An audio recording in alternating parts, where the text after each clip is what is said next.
सुषमा की बहू सीमा काफी समय से अपने ससुर को नोटिस कर रही थी कि वो जब भी देखता तो उसकी आंखें फड़क रही होती हैं। एक रोज सुषमा के घर उसकी पड़ोसन विमला का आना होता है। वहीं सुषमा सोफे पर बैठी होती है और सीमा का ससुर लाल बहादुर कुर्सी पर बैठा होता है, जो कि विमला को निहार रहा होता है। अरे सुषमा, कई दिनों से तू घूमने नहीं आ रही थी, बस इसीलिए तुझे पूछने चली आई कि तेरी तबीयत पानी ठीक तो है ना? हाँ, मेरी तबीयत अच्छी भली है। सुषमा और विमला बातें कर ही रही होती है कि तभी हॉल में सीमा का आना होता है और सीमा की नजर अपने ससुर लाल बहादुर पर जाती है, जो विमला को देख रहा होता है और विमला भी लाल बहादुर को देख रही होती है। लेकिन तभी सीमा देखती है कि उसके ससुर की आंख फड़क रही है। सुषमा, लगता है तूने अपने पति की तबीयत पानी का ध्यान नहीं रखा। आजकल तेरा पति कुछ ज्यादा ही मनचला होता जा रहा है। अरे अब क्या कर दिया इस बुढ़े ने, इससे तो मैं परेशान हो चुकी हूँ। अरे मैंने क्या किया है? मैं तो यहाँ बैठकर तुम दोनों की बातें सुन रहा हूँ। अरे विमला, तुझे पता भी है कल पान वाली की पत्नी को छेड़ कर आया है और उसने भी इसकी खूब धुनाई की। मैंने भी छोड़ दिया, हरकतें ही इसकी दिन पे दिन खराब होती जा रही है। मुझे भी कांता से पता चला कि तेरे बुढ़े ने उसको आंख मारी थी। अरे भाई साहब, इस उम्र में ऐसी हरकतें करना अच्छा लगता है क्या? आपको शर्म नहीं आ रही है क्या? अरे मुझे बदनाम करके रखा हुआ है। अरे ऐसी कोई बात नहीं है। अरे ऐसी वैसी बात नहीं है, आपने अभी मुझे भी तो आंख मारी, बहू ने भी देखा है। क्यों बहू? अरे वो सब तो ठीक है, जो कहना है कह लो, लेकिन ये भाई साहब मत बोला करो। तुम चुपचाप यहाँ से उठकर जाते हो या पिट कर मानोगे? अपनी पत्नी की बात सुनकर लाल बहादुर वहाँ से उठकर चला जाता है और उसके जाते ही विमला सुषमा से कहती है, देख सुषमा, तुझसे मेरी अच्छी खासी बनती है, इसीलिए तुझे बता रही हूँ। तेरा बुढ़ा मुझे हर वक्त लाइन मारता है, किसी दिन पिटवा दूंगी इसको। अरे नहीं, इस बुढ़े को तो मैं ही सुधारूंगी। एक जगह से नहीं, जगह जगह से इसकी शिकायतें आ गई हैं। माँ जी, मैंने ना अभी अभी देखा है इन्हें विमला काकी को आंख मारते हुए। ये हरकतें पापा जी बिल्कुल अच्छी नहीं करते हैं।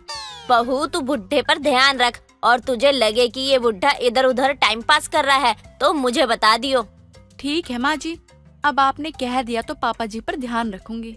ऐसे ही समय बीत रहा था और अब तक लाल बहादुर की मोहल्ले की औरतों ने कई बार शिकायतें लगा दी थी, लेकिन सुषमा का पति सुधरने का नाम नहीं ले रहा था।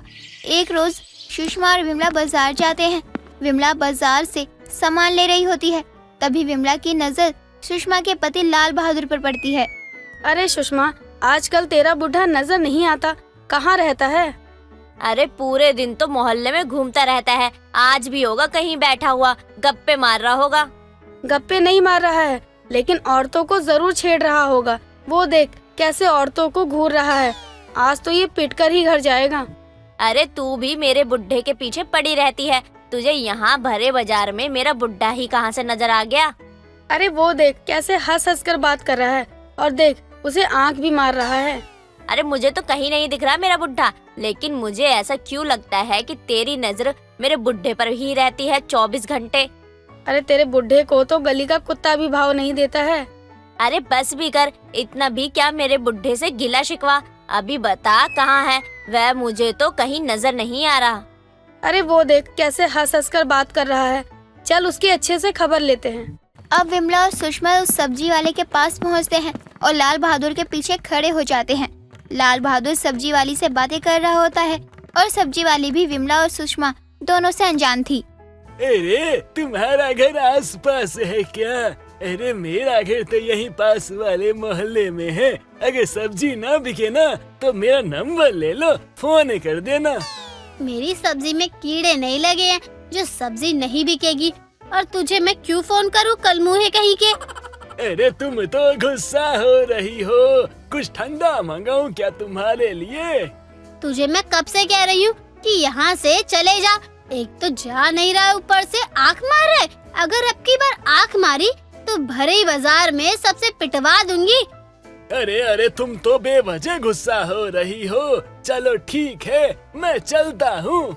अब जैसे ही लाल बहादुर पीछे मुड़ता है तो उसे उसकी पड़ोसन विमला और पत्नी सुषमा खड़ी हुई दिखती हैं, जिसे देखकर लाल बहादुर की सिट्टी पिट्टी गुल हो जाती है। अरे बिमला, सुषमा तुम भी, अरे तुम दोनों यहाँ क्या कर रही हो और कब से खड़ी हो, जरा मुझे तो बताओ। और तुम दोनों क्या मेरी जासूसी कर रही हो? जासूसी करने वाले काम तो नहीं कर रहे हो तुम, लेकिन तुम्हारी हरकतों से मुझे तुम पर ध्यान रखना पड़ रहा है। हम तो यहाँ सब्जी लेने आए थे, लेकिन विमला की नजर तुम पर चली गई। अरे बहन, तुम्हारा पति है क्या ये? अरे एक नंबर का छिछोरा है, कब से मुझे आंख मारे जा रहा है। वो तो धंधे का समय है, जो मैं कुछ कह नहीं रही हूँ। अरे बहन, एक बार सीटी बजाओ और पिटवा दो इसे। मैं तो यही कहूँगी कि बिना पिटे इसकी आंख मारने की आदत नहीं जाने वाली है। ये तुम सही कह रही हो। अरे भाई लोग, देख रहे हो इसे? ये कब से मुझे आंख मार रहा है और छेड़ भी रहा है। इतना सुनते ही बाजार में मौजूद लोग लाल बहादुर को पीटने लगते हैं। सुषमा और विमला भी इस साइड हो जाती है। सुषमा अपने पति को पिटता हुआ देख रही होती है। वहीं लाल बहादुर अपनी पत्नी को खुद को बचाने के लिए गुहार लगा रहा होता है। अरे कैसी पत्नी हो, अरे बचा लो, अरे मार रहे हैं ये लोग मुझे, अरे थोड़ा तो बचा लो। अरे भाई साहब, मत छोड़ना इसे, ये रोज मुझे आते जाते छेड़ता है। और हाँ, ये मेरा ही पति है। इतना मारो कि अगली बार किसी को कुछ बोलने या आंख मारने से पहले 1000 बार सोचे। अरे बचा लो मुझे, गलती हो गई। अरे किसी और को भी नहीं देखूंगा मैं। अरे छोड़ दो, तुम कहो तो तुम्हें भी देखना छोड़ दूं। अरे सुषमा, तुम्हारा पति हूँ, बचा लो। अरे विधवा हो जाओगी। अबे ओ, ज्यादा मारेगा तो दतिया काट लेंगे। अरे जब इतना कह रहा है तो अब बचा ले। इस बेचारे को देखकर तो मुझे भी तरस आने लगा। लेकिन अगली बार तेरे पति ने मुझे आंख मारी या फिर कुछ बोला तो इस चप्पल से ही मारूंगी।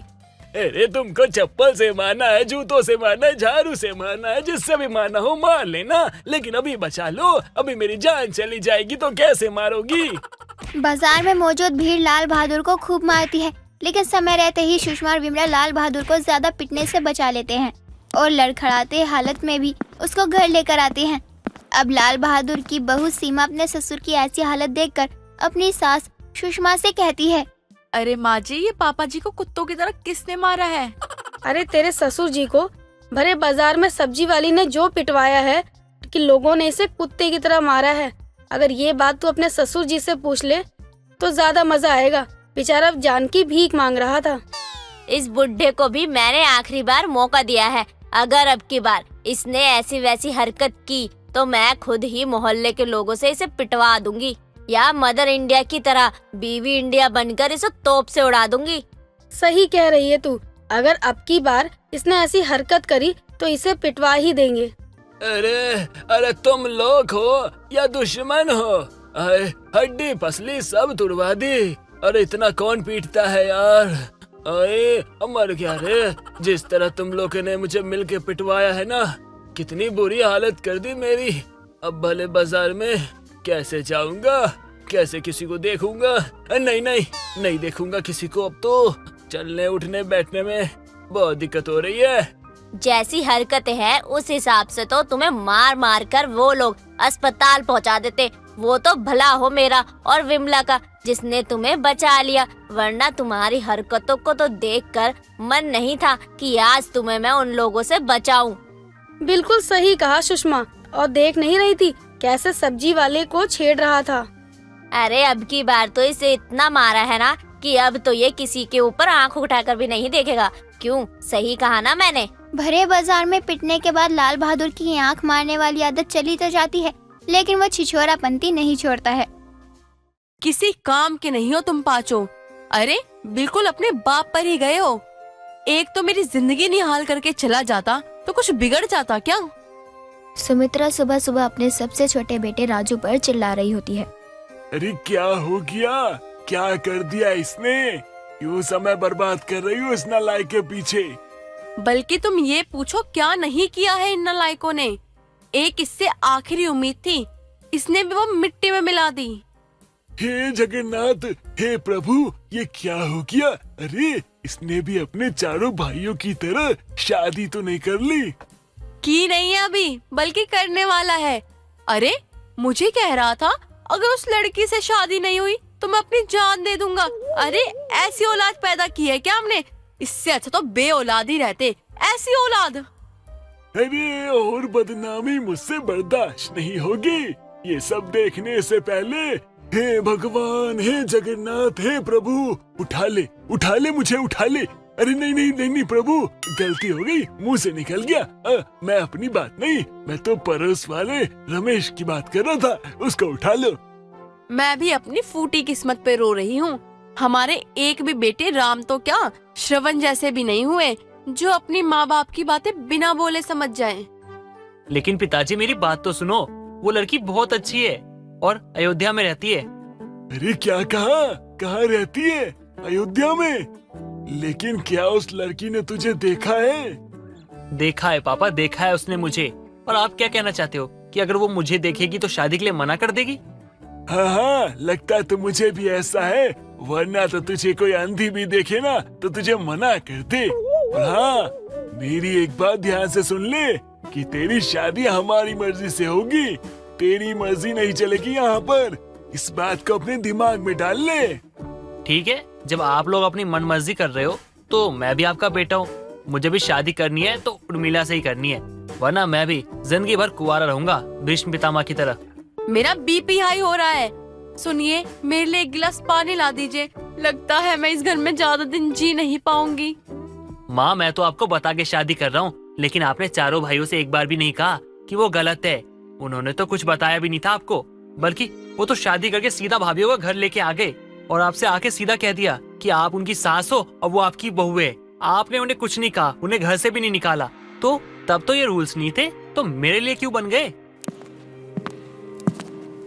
अरे तेरे चारों भाई जो कुछ भी करे, तेरी माँ उन्हें कुछ नहीं कहेगी, क्योंकि तेरी माँ जानती है कि वो उनकी बात नहीं सुनेंगे। तेरे भाइयों से ज्यादा तेरी माँ ने तुझे प्यार किया, लेकिन तूने दिखा दिया कि तू एक लड़की के चक्कर में अपनी माँ के साथ ऐसा करेगा। अच्छा ठीक है माँ, आप एक बार लड़की को देख लो, लेकिन उसके बाद आप गुस्सा मत करना। सुमित्रा के चारों बेटों ने अपनी पसंद से ही शादी कर ली थी। सुमित्रा का 5वां बेटा भी अपनी पसंद से ही, लेकिन अयोध्या में रहने वाली लड़की से ही शादी करने की सोच रहा था। ये सब बातें हो ही रही होती हैं, तभी सुमित्रा की पड़ोसन मंत्रा का आना होता है। अरे सुमित्रा, ठीक तो है तू? और इसे क्या हुआ? अभी अपनी कौन सी जिद मनवा रहा है? इसका तो चलता रहता है। तू बता, किस काम से आई है यहाँ? बिना काम के तो तू भगवान को भी याद ना करे, तो मुझे कैसे याद कर ली? वैसे मैं भगवान के सिलसिले में यहाँ आई हूँ। देख, तुझे तो पता है, राम मंदिर के निर्माण के बाद अयोध्या में उनकी प्राण प्रतिष्ठा है, और भव्य मंदिर के बनाने के बाद राम जी प्राण प्रतिष्ठा बड़े ही धूमधाम से होनी चाहिए। तो मेरे घर से मेरे बेटे बहू जा रहे हैं, अगर तुझे भी चलना है तो बता दे, और कितने लोग जाएंगे उस हिसाब से व्यवस्था करेगा मेरा बेटा। अरे मंत्रा बहन, भले काम के लिए कौन पूछता है, हम सब चलेंगे। क्यों सुमित्रा? अरे मंत्रा, तू मेरे 5 बेटे और बहू के साथ साथ हमारी भी टिकट बुक कर दे, और सूरज को बोल दे बस बुक कर लेगा, क्योंकि तेरी और मेरी फैमिली में इतने लोग तो आराम से ही हैं, जो एक बस तो फुल हो ही जाएगी। अब देर शाम सुमित्रा अपनी बहुओं और बेटों को अयोध्या जाने के लिए कहती है।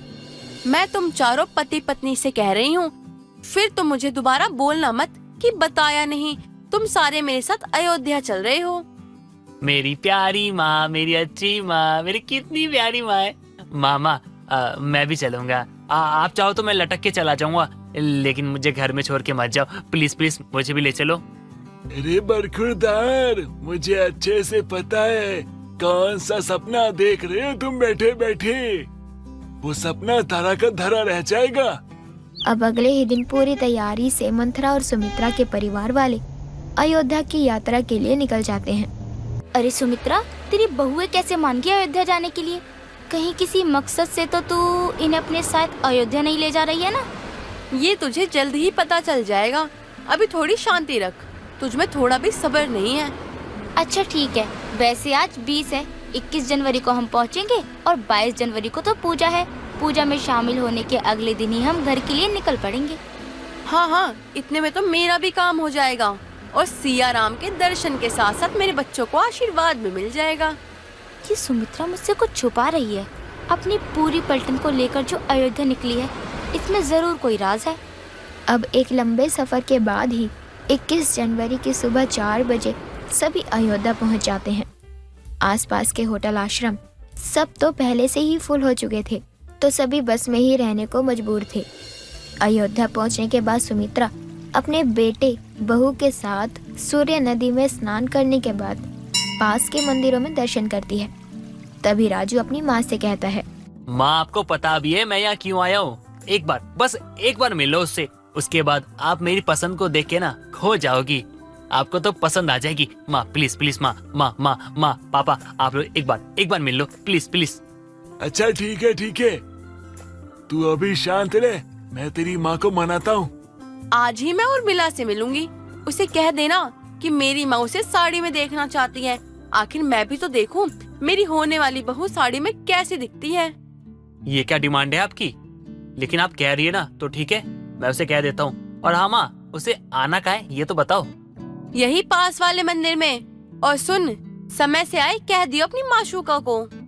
सुमित्रा तो अपने सभी बेटों की शादी एक साथ अयोध्या करने आई थी और उसके इस बात से सभी अनजान थे। अब कुछ समय बाद जब उर्मिला आती है तो राजू उसे अपनी माँ से मिलवाता है। वहाँ मंथरा, सुमित्रा, शंकर और सुमित्रा के 5 बेटे और 4 बहुओं के साथ उर्मिला और उसकी माँ भी होती है। पंडित जी, ये रहे मेरे 5 बेटे और ये रही हमारी 4 बहुएं और 5वीं मेरी होने वाली बहू है।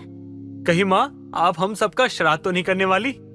अरे चुप कर, तब से बकर बकर किए जा रहे, और यहाँ तेरा श्राद्ध नहीं, तेरी शादी होने वाली है। और तेरी ही नहीं, इन 4 निकम्मों की भी होने वाली है। तो सुमित्रा ने मुझसे इतना बड़ा सच छुपा रखा है। यानी माँ आप पहले ही मेरी उर्मिला की शादी के लिए मान गई थी और आप हम सबकी शादी अयोध्या में करवाना चाहती थी। माँ आप तो छा गई, इतने अच्छे दिन पे हमारी शादी। वाह माँ, क्या बात है। क्या बात है सुमित्रा, तूने ये बड़ा ही अच्छा काम किया। जिस तरह से तेरे सभी बेटे अपनी पसंद की लड़कियों से शादी करके आए हैं, तुझे बेटों की शादी खुद से करवाने का सुख नहीं दिया।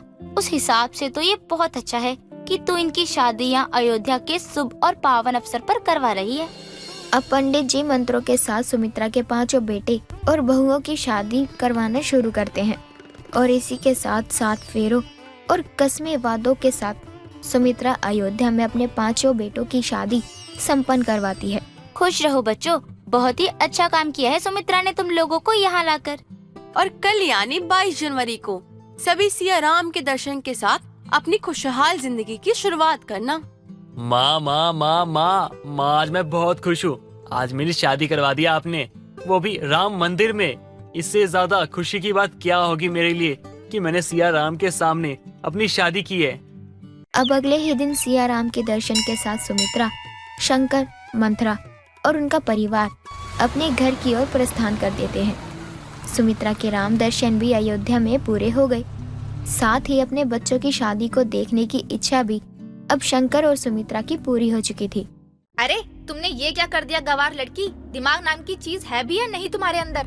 लेकिन जीजी, आपने ही तो कहा था कि गंदा हो गया है और साफ करना पड़ेगा। मैंने तुमसे कहा था कि कुछ करने को नहीं ना, फिर क्यों किया तुमने ये सब? गंवार कहीं की, दूर हो जाओ मेरी नजरों से, दोबारा दिख मत जाना। अब मुझे पता नहीं किस आफत को लेकर आए हैं पिताजी घर में। नंदिनी शहर में अपने माँ और पिताजी के साथ रहा करती थी।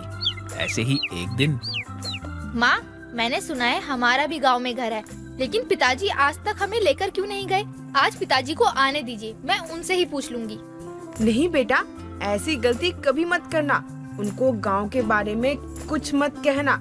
अगर उन्होंने गांव के बारे में सुन लिया तो वो गांव में जाने की जिद करने लगेंगे, क्योंकि वो गांव से बहुत प्यार करते हैं।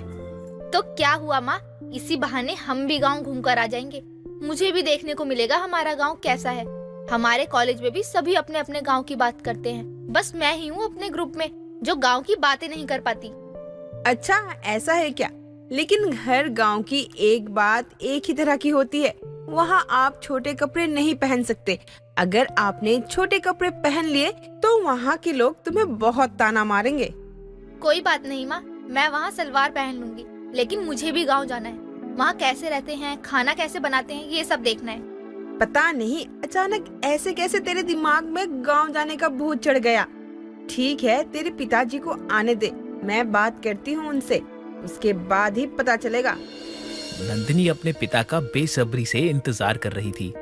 जैसे ही उसके पिताजी सुभाष घर आते हैं, नंदिनी उन्हें पानी देती है। पिताजी, मुझे आपसे कुछ पूछना है। क्या हमारा कोई गांव है? वो क्या है ना, मेरे सभी दोस्त अपने अपने गांव जा रहे हैं, इसलिए बोल रही हूँ। हाँ बेटा, गांव में हमारा घर है, लेकिन क्या है ना, काम के चक्कर में कभी गांव जाना होता ही नहीं। और अब क्या करने जाऊँ, यही सोचकर चुप रह जाता हूँ। पिताजी, क्या हम इस साल की छुट्टी में गांव चले? वो क्या है, मुझे गांव घूमने का बड़ा मन हो रहा है। चलते हैं ना पिताजी? नहीं बेटा, ये नहीं हो सकता, क्योंकि कुछ दिनों के बाद मेरे भाई की बेटी झुमकी आ रही है। अगर हम लोग गांव जाएंगे इस समय तो अच्छा नहीं लगेगा उसे, लेकिन हाँ, हम उसके साथ गांव जरूर जा सकते हैं। क्या बात कर रहे हो आप पिताजी? मुझे नहीं लगता कि हम इस बार भी गांव जा पाएंगे। पता नहीं कौन कौन आ रहा है। पहले तो कभी नहीं आई, जब हमको गांव जाना था तभी किसी को आना होता है। हद है। ऐसा नहीं बोलते बेटा, वो हमारे मेहमान है, वो जब तक चाहे तब तक रहे। ठीक है, फिर मैं भी देखती हूँ कब तक टिकती है हमारे घर में। क्या हुआ, क्या सोच रही हो तुम? कुछ भी नहीं, बस सोच रही हूँ कि चाचा की बेटी है, अच्छे से खातिर कर दूंगी। नंदिनी मन ही मन झुमकी को सबक सिखाना चाहती थी। ऐसे ही कुछ दिन और गुजर गए। अब सुभाष भी अपने भाई की बेटी को घर ले आता है। तभी झुमकी सुनीता और नंदिनी के पैर छूती है। ये देखकर नंदिनी बोलती है, अरे पागल हो क्या, मेरे पैर क्यों छू रही हो? मैं तुम्हें बूढ़ी नजर आ रही हूँ क्या? ना हो जीजी, ऐसा काहे बोल रही हो? हमने कब कहा कि आप बुढ़ियाए गई हो? आप तो बहुत ज्यादा जवान हो। और ऊका है ना, हमारे गांव में अपने से 1 साल बड़े से भी आशीर्वाद लेते हैं। लेकिन मैं और तुम तो शायद हम उम्र के हैं, तो पैर क्यों छुए मेरे? और हाँ, अगर मैं बड़ी भी हूँ तो भी मेरा पैर पकड़ने की कोई जरूरत नहीं है। ठीक है, शहर के हो ना तो ये सब ठीक नहीं लगता होगा। कोनो बात नहीं, हम वैसे ही करेंगे जैसे तुम हमें बताओगी। क्यों चाचा चाची, सही कहे ना? पता नहीं क्या सही है और क्या गलत। और हाँ नंदिनी, तुम्हें कहीं जाना तो नहीं है ना? वो क्या है ना, घर में मेहमान आए हैं, उनके लिए खाना बनाना है, तो कहीं मत जाना। क्या बात कर रही हो चाची? घर माँ को मेहमान आ रहे हैं और आपने हमका अभी तक बताया नहीं। को बताइए कि का काम करना है हमको। अरे पागल लड़की, तुम ही तो हो हमारे घर की मेहमान, तो तुम कैसे काम कर सकती हो? अरे का बात करत हो चाची, कैसे काम कर सकत है? अरे भगवान जी हमको 2 हाथ दिए हैं, हम उन्हें हाथन से सारे काम कर लेंगे, पर चाची को कोनो काम ना करन देंगे। लो माँ, मिल गई आपकी मन की बेटी जो आपकी मदद कर दे। मैं तो निकम्मी हूँ। अरे कोई बात नहीं, हम तुमको भी घर का सारा काम सिखा दें। अरे उका है ना, हम बहुत स्पीड हैं काम सिखाने में। स्पीड या एक्सपर्ट? हाँ वही, समझ गए ना। चलो चाची, अब हमको रसोई दिखा दे। चूल्हा तो होगा ना उमा? उका है ना, हमको चूल्हा पे खाना बनाने की आदत है, हमारी माँ ने सिखाया था। हम स्टोव वगैरह पर खाना ना बना सकत। झुमकी की बातें सुनकर सुनीता बहुत हंसती है और झुमकी अपनी चाची का दिल जीत लेती है। ऐसे ही कुछ दिन गुजर जाते हैं। एक दिन जब झुमकी टीवी देख रही थी, तभी वहाँ नंदिनी अपने फोन में कुछ वीडियोस देखते हुए आती है और उसे देख झुमकी कहती है, क्या बात है, जे का है इतना छोटा टीवी? अरे वाह, हमको भी शायद ऐसा ही टीवी लेना पड़ेगा। किधर भी चलते चलो और देखा चलो। ट्यूबलाइट कहीं की, ये फोन है, टीवी नहीं।